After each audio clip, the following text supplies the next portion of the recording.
James Lupton for Pro Boxing Fans. Delighted to be joined with Andrew Moloney. Andrew, how you doing? Going well, thanks, James. How are you, mate? Yeah, very good, thank you, mate. Let's talk about a few weeks back. First of all, let's go before the fight. Vegas. How was the whole quarantine situation? You had to be tested regularly in the bubble. What was that experience like? It was really good. I mean, the Top Rank did an amazing job of getting boxing back up and running again and keeping it as safe as possible for all the athletes and our team. So we were tested regularly. Our sparring partners were all tested as well, and and we basically were put up in a house 10 minutes from the strip, which was only 10 minutes from the Top Rank gym, and we basically just stayed in the house for the whole time, unless we needed to go to the gym for training and go to the shops to get some food. So we made sure we stayed safe and sort of gave ourselves as less chance as possible to get the coronavirus. As you know, we didn't want to get all the way over there and go to such huge lengths to make the trip and put ourselves in position to fight, and then to be ruled out like a couple of other boxers unfortunately happened to them. So we just stayed safe and obviously got all our sparring partners tested and things like that, and then fight week moved into the bubble, which Top Rank set up at the MGM and did an amazing job, and the whole thing was really awesome to be a part of. So just explain to guys who may not know, what was the bubble? Was it just like almost like a little hotel where just the fights were? What was it? Yeah, there's sort of two parts to the bubble. There's the 12th floor of the MGM, which they basically booked out the whole thing, which was just the fighters. The other Top Rank guys, the ESPN crew and things like that, all stayed on that floor. And everyone was obviously tested a few times a week to make sure everyone was safe. And then about 200 meters down the road was the conference center, which was where the fights were. That's where the gym was for us to train, the dining hall for all our food and things like that. And to get down there, they wouldn't even let you walk there, even though it was only 200 meters away. You had to get in the shuttle bus and get escorted over there just to keep everyone as safe as possible. And yeah, that's where everything was, and yeah, that's where we lived out of for the week and a half or so we were there. Let's talk about the fight. Obviously, it didn't go your way, unfortunately. Talk me through it. Did you feel you was losing throughout the fight? Did you feel you was winning? What was your thought process during the fight? I thought I won the sort of first half of the fight. A couple of close rounds, but thought I was probably edging most of the first half. And then obviously a few things went wrong, and both eardrums were perforated and things like that, and just sort of everything that could have gone wrong sort of did really. And I felt that I lost a majority of the sort of last half of the fight, bar maybe one or two rounds. I thought I probably just nicked the last round, and at the end of the fight, knew that it could have gone either way. I thought that I might have just done enough to get the decision, but unfortunately it wasn't the case, and yeah, lost by a couple of rounds. And I mean, I'm not. I believe that was the right decision.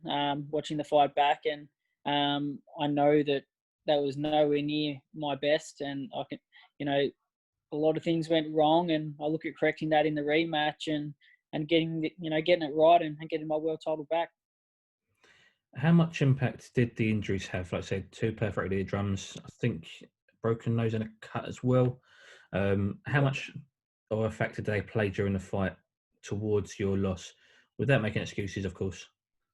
Yeah, that's right. I don't want to make any excuses, but my balance was affected quite a lot from the eardrums, and I just felt like I had no strength on my legs, and was sort of, you could see if you watch it back, I'm bouncing quite a lot to try and find my balance, and just had no strength in my legs to sit there, which sort of took away any power in my punches, and yeah, it was very difficult, but I tried to do what I could to get through the fight and still get the win, but yeah, definitely made things difficult. And touch wood, those things won't happen in the rematch. And I know there's also a lot of other areas that I can do better, and a lot of mistakes I can correct for the rematch. And I'm confident that, if I box to my best of my ability, or even close to that, I can get the win in this rematch.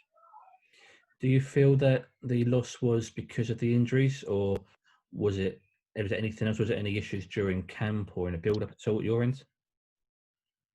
No, just that I didn't perform on the night. Like, had a really good preparation, and everything was going great. I even felt really good warming up, but yeah, a few things just didn't go right on the night, and it just wasn't my night.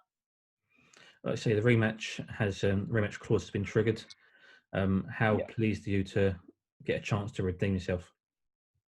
yeah. I'm over the moon and extremely grateful that I'm going to get the opportunity to have the rematch and to get my world title back. I worked for 17 years to get that world title, and I want it back more than anything. And I'm in the gym now working hard to make sure that I can get that belt back and win this rematch. And extremely grateful to Top Rank for giving me the opportunity to do the rematch. I found out that news the day before coming home here to Australia, and that certainly made things a lot easier coming home, knowing that we're going to have that rematch and I'm going to have that opportunity. So, yeah, really grateful to Bob Arum and the rest of the Top Rank team for giving me that opportunity. Talk me through, like you mentioned there, you've worked very hard for a long time for the world title. You got there and unfortunately lost in your first defence. What was your emotions when they announced Josh Franco as the winner? Yeah, I was devastated and heartbroken. Um, yeah, it was a terrible night. My probably my worst performance of my career, and yeah, I was devastated. But there's it's happened now, and I can only learn from it. I've watched the fight back already probably 10 times, and I know what I need to do in this rematch, and I'm confident that I can get the job done and get this world title back. So that's what I'm doing now. I'm working hard every day to make sure that I can make that possible. Well, you say you watched the fight back, obviously getting into the rematch. Obviously, you've got to look at what you've done incorrectly as well. But have you seen aspects of Franco's game that you can exploit after rewatching the fight? Yeah, definitely. I think that's definitely going to be a positive. Is that having that fight already, that I can make adjustments, and I don't know if Franco can. He tends to fight sort of very similar in each of his fights, and I know what to expect now. I know what he's going to bring, and I believe I can make adjustments and get it right in the rematch, and yeah, the outcome's going to be different this time. Is it easier to prepare for a rematch because you've already fought them once? Yeah, well, I haven't had to do it as a professional, but I did quite a few times in the amateurs, and I think that it really suits me. I think I like to have a clear sort of plan going in, and I wasn't sort of too sure what to expect first time from Franco, and now I believe I've got a much clearer vision of what I need to do, and I think having this time now to just prepare for Franco is going to really bring the best out of me. I spoke to Franco a few days after your fight, and he commended your heart. You know, you went through, completed the fight with these injuries. For yourself, what during the fight, obviously you would have felt the injuries, you would have felt your eardrums go.